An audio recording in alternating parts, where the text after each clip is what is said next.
ونصلي على رسوله الكريم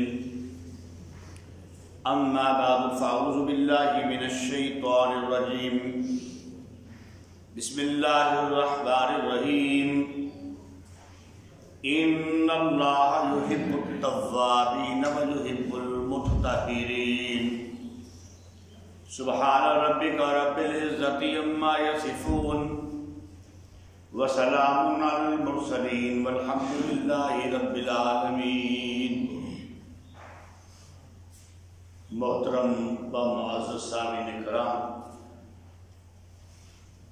آج انشاءاللہ توبہ استغفار کے متعلق گفتگو ہوگی۔ رب ذوالجلال نے جب حضرت آدم علیہ السلام کو پیدا کیا اور ان کی اہلیہ کو، تو ان کو جنت کے اندر ٹھہرایا۔ اللہ تعالیٰ نے حضرت آدم علیہ السلام کو بڑا مشہور واقعہ ہے، بس اشارہ کروں گا، فرمایا کہ جہاں سے مرضی چاہو کھا لو، لیکن یہ ایک درخت ہے، اس کا پھل نہیں کھانا۔ شیطان نے جس طریقے سے بھی پھسلا دیا تو وہ اس درخت کا پھل کھا گئے اور ان کی اہلیہ بھی۔ پھر اس کے بعد اللہ تعالیٰ نے فرمایا کہ یہ غلط کیا ہے آپ نے، کپڑے بھی اتر گئے، درختوں کے کپڑے ڈھانپنے لگے۔ پھر اللہ تعالیٰ سے درخواست کی کہ یا اللہ ربنا ظلمنا انفسنا وان لم تغفر لنا وترحمنا لنکونن من الخاسرین۔ اللہ تعالیٰ نے کہا ٹھیک ہے، لیکن اب دنیا کے اندر جانا ہوگا، تو اللہ تعالیٰ نے حضرت آدم اور حوا کو دنیا کے اندر بھیجا۔ تو یہ خطا کا جو سلسلہ ہے وہاں سے شروع ہوا۔ اب آگے ساری حضرت آدم علیہ السلام کی اولاد ہے، اسی لیے انسان جو ہے وہ خطا کا پتلا ہے۔ غلطی ہو جانا، قصور ہو جانا، گناہ ہو جانا،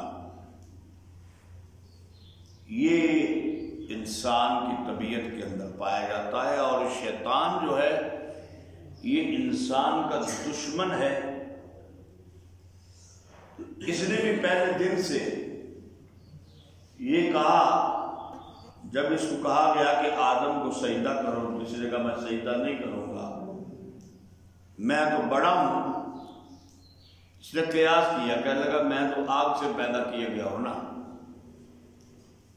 اور یہ مٹی سے پیدا کیا گیا ہے۔ آگ جو ہے وہ تو بلند ہوتی ہے، اعلیٰ ہوتی ہے، اور مٹی عاجز ہوتی ہے۔ اس نے اصل میں آگ اور مٹی کی ذات کو دیکھا، صفت کو نہیں دیکھا۔ آگ بلند ہوتی ہے، شعلے مارتی ہے، اوپر تو جاتی ہے، لیکن اس کی صفت کیا ہے کہ وہ جلاتی ہے، راکھ کر دیتی ہے۔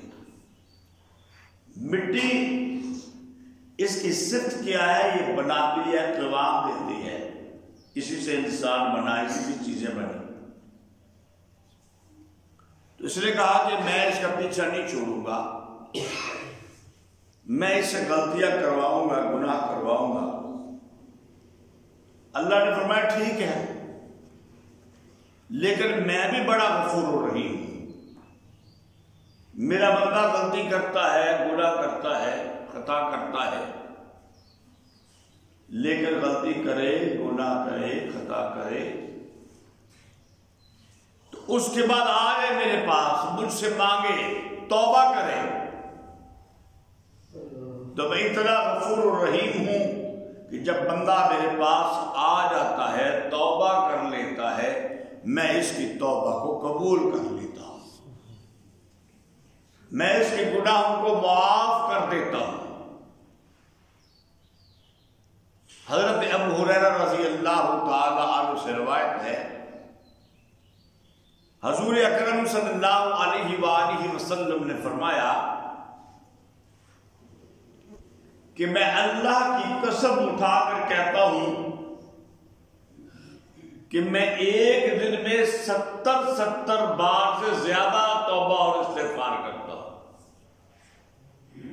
اور یہ کون ہے؟ پیارے پیغمبر صلی اللہ علیہ وآلہ وسلم، اور نبی معصوم ہوتا ہے، اور یہ تو خاتم الرسل ہے، خاتم الانبیاء، امام الانبیاء، سید البشر، سید الکونین ہے۔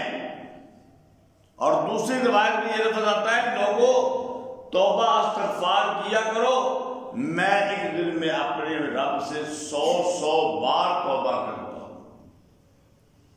یہ وہ شخصیت ہے وَرَفَعْنَا لَكَ ذِكْرَكَ، جیسا کل جمعے میں بھی بیان ہوا کہ اللہ نے اتنا بلند مقام عطا کیا ہے کہ وہ تو ایک اعلیٰ مقام اور مقام محمود تک پہنچنے والے ہیں۔ ان کے لیے تو مقام محمود ہے جو کائنات کے اندر کسی کو ملنے والا نہیں ہے، لیکن وہ بھی کہہ رہے ہیں کہ میں 70 بار سے زیادہ، میں 100 بار توبہ استغفار کرتا ہوں۔ امت کو سمجھانا مقصود ہے کہ لوگوں غلطی تو ہو جاتی ہے، خطا تو ہونی ہی ہونی ہے، انسان ہے، اس کی فطرت کے اندر یہ چیز داخل ہے، لیکن انسان غلطی کر کے اللہ کے سامنے آ جائے، اللہ سے مانگنے لگ جائے۔ ایک صحابی رسول ہے، ان سے کوئی غلطی ہو گئی، مسجد میں آئے، نماز کا وقت تھا، نماز پڑھی، نماز پڑھنے کے بعد پیارے پیغمبر صلی اللہ علیہ وآلہ وسلم کے پاس حاضر ہو گئے، یا رسول اللہ مجھ سے غلطی ہوئی ہے۔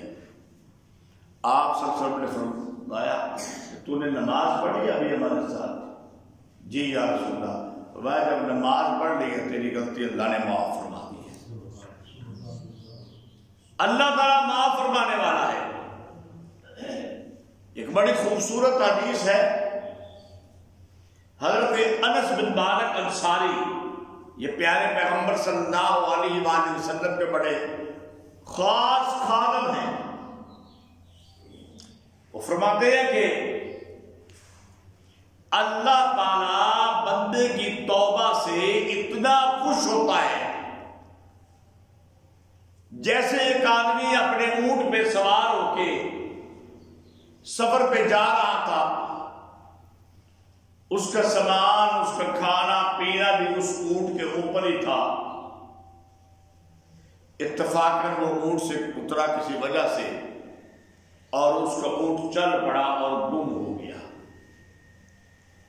وہ جنگل میں اپنے اونٹ کو تلاش کرتا پھرتا چلا جا رہا ہے، آخر تھک ہار گیا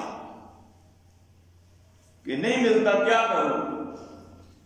ایک درخت کے نیچے لیٹ گیا تھک کے، کیا کروں، اب اونٹ نہیں ہے، اب جنگل میں ہے، تھکاوٹ ہو گئی ہے، چلو آرام کرتا ہوں، اللہ کوئی سبب لگا دے گا۔ تو اچانک وہ اونٹ جو ہے وہ اس کے پاس آ کے کھڑے ہو جاتا ہے، اور اس کو اتنی خوشی ملتی ہے کہ یہ الفاظ کیا کہتا ہے، اللہم انت عبدی وانا ربک۔ عربی کے لفظ آپ کو نہیں سمجھ آئے ہوں گے، ترجمہ سن لو۔ اللہم انت عبدی، اے اللہ تو میرا بندہ ہے، وانا ربک، میں تیرا رب ہوں۔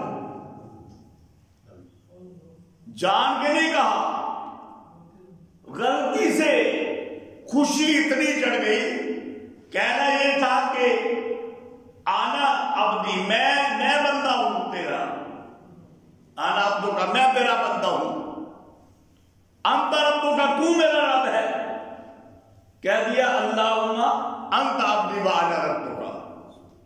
خوشی کے اندر الفاظ غلط نکل گئے، اللہ نے اس کے الفاظ کو معاف کر دیا ہوگا کیونکہ خوشی میں فرماتے ہیں کہ جتنی خوشی اس انسان کو ہوئی نا، جب بندہ توبہ کرتا ہے اللہ کو اس سے بھی زیادہ خوشی حاصل ہوتی ہے۔ اس سے آپ اندازہ کر لیں کہ اس آدمی نے خوشی کے اندر کتنے بڑے جملے کہے ہیں، ان جملوں پر وہ مواخذہ نہیں ہے، اور ادھر کیا ہے کہ اللہ اتنے خوش ہوتے ہیں جب بندہ توبہ کرتا ہے، غلطی تو انسان سے ہو ہی جاتی ہے، لیکن توبہ کا دروازہ اللہ نے بند نہیں کیا۔ حضرت ابو موسیٰ اشعری رضی اللہ تعالیٰ عنہ سے روایت ہے کہ اللہ تعالیٰ رات کو اپنے ہاتھ پھیلاتے ہیں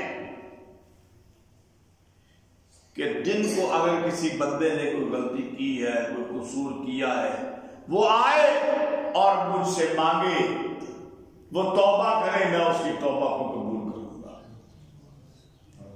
اور دن کو اللہ تعالیٰ اپنے ہاتھ پھیلاتے ہیں کہ اگر رات کو کسی سے کوئی غلطی ہو گئی ہے، کوئی قصور ہو گیا ہے، وہ آئے اور اپنی غلطی کی معافی مانگے، میں اس کی توبہ کو قبول کروں گا۔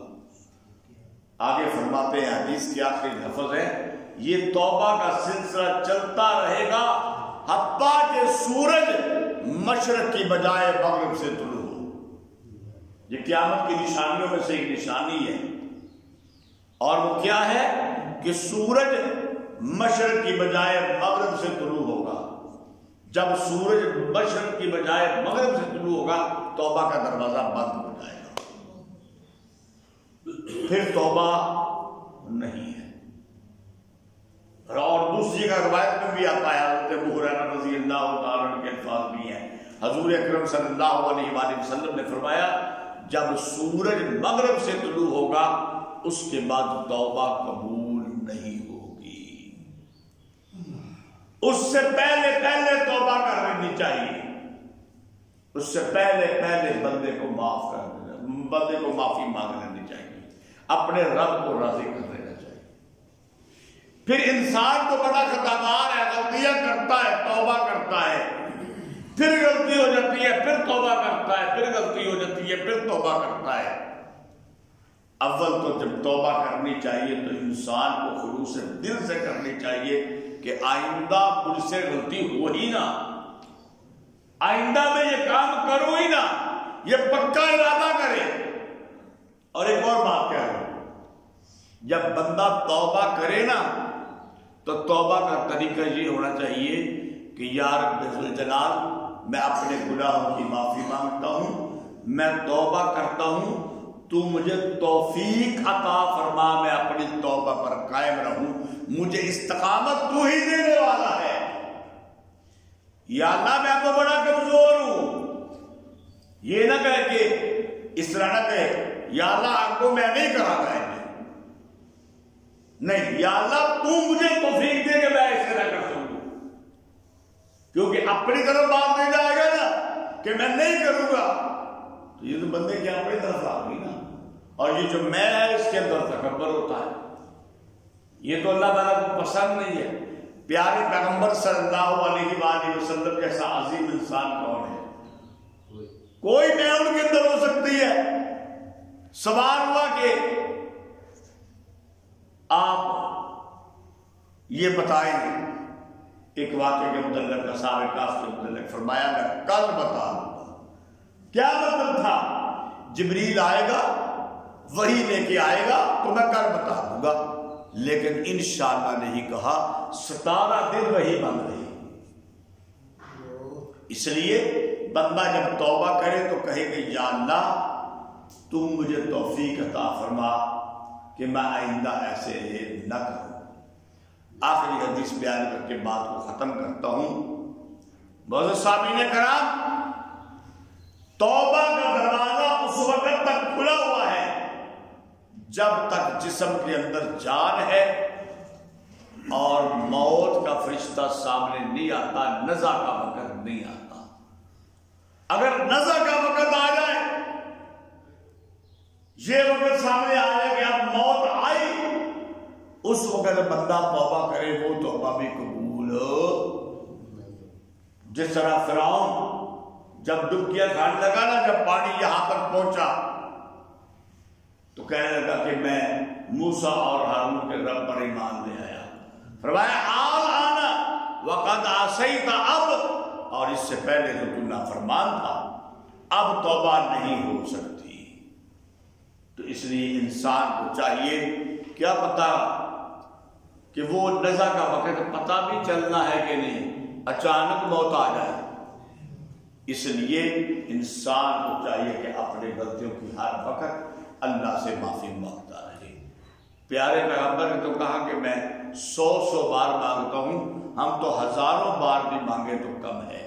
اللہ تعالیٰ سے دعا ہے اللہ عمل کی توفیق عطا فرمائے.